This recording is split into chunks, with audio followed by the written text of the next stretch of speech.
السلام عليكم ورحمة الله وبركاته. عمرو أديب قاعد امبارح نص ساعة يتكلم عن ليه تبيع صوتك؟ ليه الناس بتبيع صوتها؟ بتبيع صوتك ب 200 جنيه ليه؟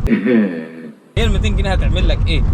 ومن قبله طبعا اتكلم رئيس الجمهورية والإعلام اتكلم. أنا ما كنتش أعرف إن في حد بيبيع صوته بالمناسبة، وما بقولش إن في حد بيبيع صوته أحسن، بس إيه يطلع أقول لك يا عم أنت بتروج إن الناس بتبيع صوتها ب 200 جنيه ولا بتاع. أنا ما كنتش أعرف الحكاية ديت خالص.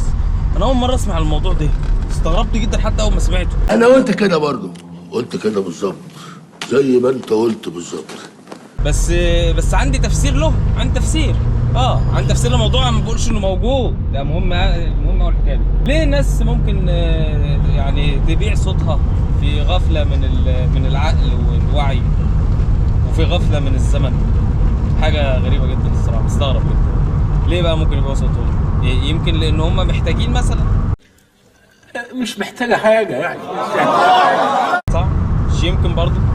يمكن انهم محتاجين 200 جنيه، ده ممكن يبقى سبب. ممكن ليه تاني؟ ده عمرو ممكن ليه تاني؟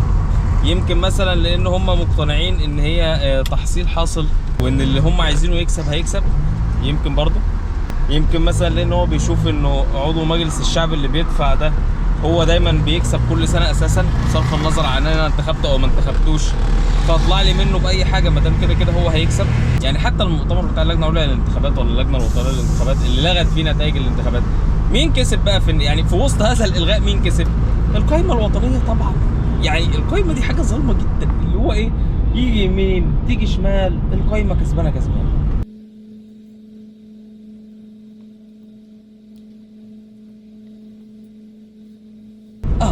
موضوع بقى ما مش هنتكلم كتير، خلاص خلص وقت الكلام خلاص. ليه المواطن بيبيع صوته؟ مش عارف الصراحه. انا قلت يا جدعان من الاول نلغيها ونوفر الفلوس دي. عايز المواطن ما يبيعش صوته يا عم عمرو، طبعا مش عمرو انا، عمرو التاني، عمرو أديب. عايز المواطن ما يبيعش صوته، شيل الحصانه عن الكرسي بتاع مجلس الشعب. ايه اللي هيحصل؟ اللي هيحصل ان مفيش حد هيدفع فيه فلوس ولا تسوي جنيه، وما فيش سلام عليكم. لا، المواطن هيبقى عايز يبيع برضه، المواطن هيبقى عايز يبيع برضه لانه عايز فلوس للاسباب اللي انا قلتها. انما هو مش هيبقى في حد يدفع له فلوس اصلا. واللي هيترشح بقى المجلس الشعب ساعتها الناس اللي فعلا عايزه تخدم البلد. انما طول ما في حصانه وفي امتيازات وفي بادج على العربيه وفي معلى العربيه، طول ما الكلام ده موجود هيفضل اللي بيعرض فلوس موجود، واللي عايز يشتري اللي عايز يبيع موجود. يعني البائع والشاري هيفضلوا موجودين هما الاثنين. انا ما اقدرش الوم الناس. ليه؟